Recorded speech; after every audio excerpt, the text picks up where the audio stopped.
अस्सलामु अलैकुम वरहमतुल्लाहि वबरकातुह। आजकल दीनी व इस्लाही जलसों की इस कद्र कसरत और भरमार है कि एक ही इलाके में अभी एक जलसा सही से ख़त्म भी नहीं हो पाता है कि उसी इलाके में किसी दूसरे जलसे का इश्तिहार सोशल मीडिया के मुख्तलिफ प्लेटफॉर्म पर नश्र होने लगता है।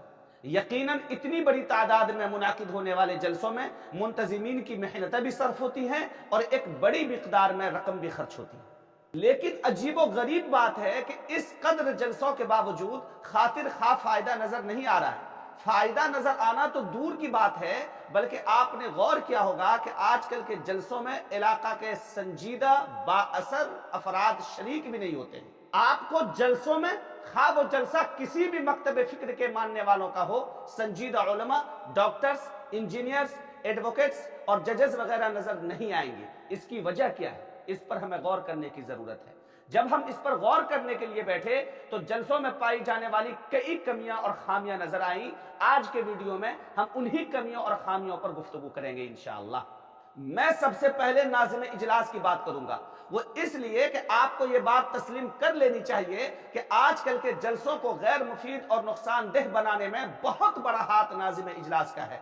क्योंकि जब किसी को किसी जलसे की निजामत सौंपी जाती है तो उसका मकसद हरगिज ये नहीं होता है कि वो माइक हाथ में लेकर तमहीदी गुफ्तगू के नाम पर 20 मिनट और 25 मिनट तक सामीईन को अशार सुनाते रहें और इनामात बटोरते रहें, और न ही यह मकसद होता है कि शोरा व मुक़र्रिरीन की इस कद्र बेजा तारीफ करें कि तुकबंदी करने वाले शोरा को इकबाल व गालिब से तशबीह दे दें और 20 साल और 25 साल के किसी आम खतीब और मुकर्रिर को नमूने असलाफ और जवाल इल्म का खिताब दे दें।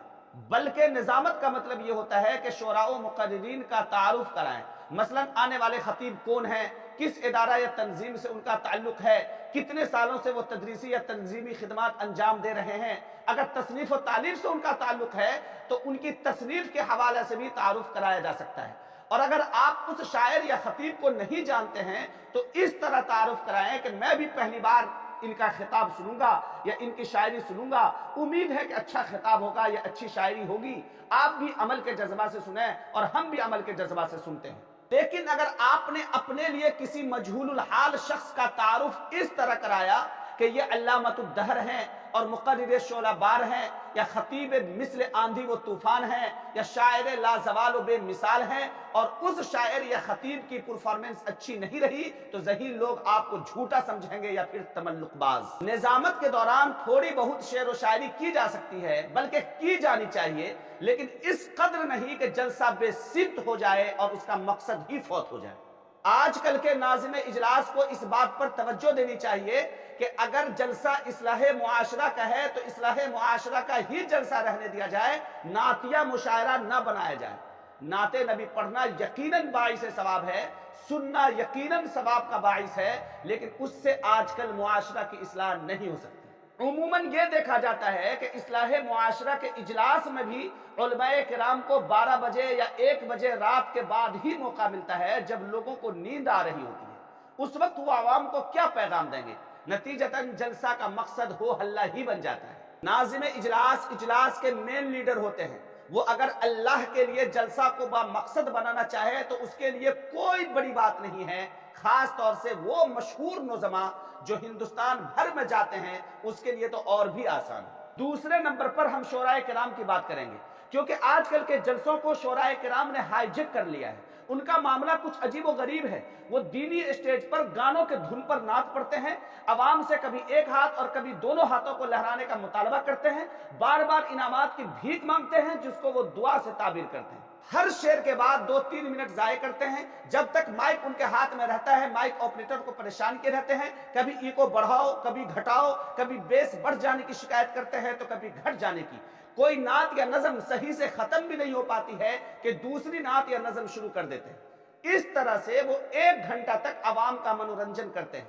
अगर किसी ने नज़म सुनाने का मुतालबा कर दिया तो वो नज़म सुनाते हैं, और अगर किसी सरफिरे ने गजल सुनाने का मुतालबा कर दिया तो शायर साहब दीनी जलसों के स्टेज से 1 अदद गजल भी ठोक मारते हैं। और वह दिन दूर नहीं कि अगर किसी दिन अवाम गाना सुनाने का मुतालबा करे तो वो गाना सुनाने से भी दरेग नहीं करेंगे। اور پھر نعت گوئی یا نظم گوئی کے دوران زبردستی کی واہوائی لینے کے لیے وہ اس قدر اچھل کود مچاتے ہیں کہ اسٹیج پر موجود علماء کرام اور معزز شخصیات کو سمٹ جانا پڑتا ہے کہ کہیں کچل نہ دیے جائیں۔ اسٹیج کی چادریں پناہ مانگتی ہیں، شامیانے اور ٹینٹ والوں کو اپنے سامان کے ضائع ہو جانے کا اندیشہ ستانے لگتا ہے۔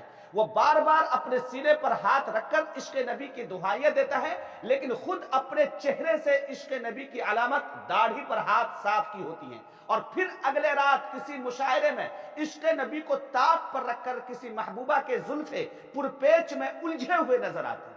ان سب وجوہات کی بنا پر نہ صرف جلسہ کا نام بدنام ہو رہا ہے، بلکہ مسلمانوں کے ہاتھ سے اصلاح معاشرہ کا ایک بڑا پلیٹ فارم چھنتا ہوا نظر آ رہا ہے۔ اس لیے جلسہ کرانے والوں سے میرا ایک مشورہ ہے کہ مہنگے اور اچھل کود کرنے والے شعراء کرام کو بلانے کے بجائے قریب کے کسی مدرسے سے نعت پڑھنے والے کسی طالب علم کو بلا کر نعت پڑھوائیے۔ وہ آپ کو نعت کی طرز میں نعت پڑھ کر سنائے گا اور آپ کی آنکھوں سے آنسو چھلکا دے گا، اور پھر انعام یا حوصلہ افزائی کے طور پر اسے کچھ رقم دے دیں تو آپ کو ثواب بھی ہوگا اور جلسہ پر آنے والے بیجا اخراجات سے بھی آپ بچیں گے۔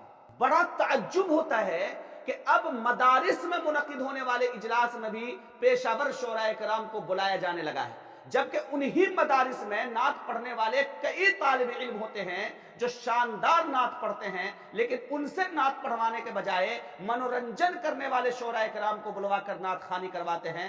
ایسا لگتا ہے کہ اب اہل مدارس بھی منورنجن کی طرف جا رہے ہیں۔ آج کل کے جلسوں کو برباد کرنے میں ٹھیک ٹھاک کردار کچھ مقررین کا بھی رہا ہے۔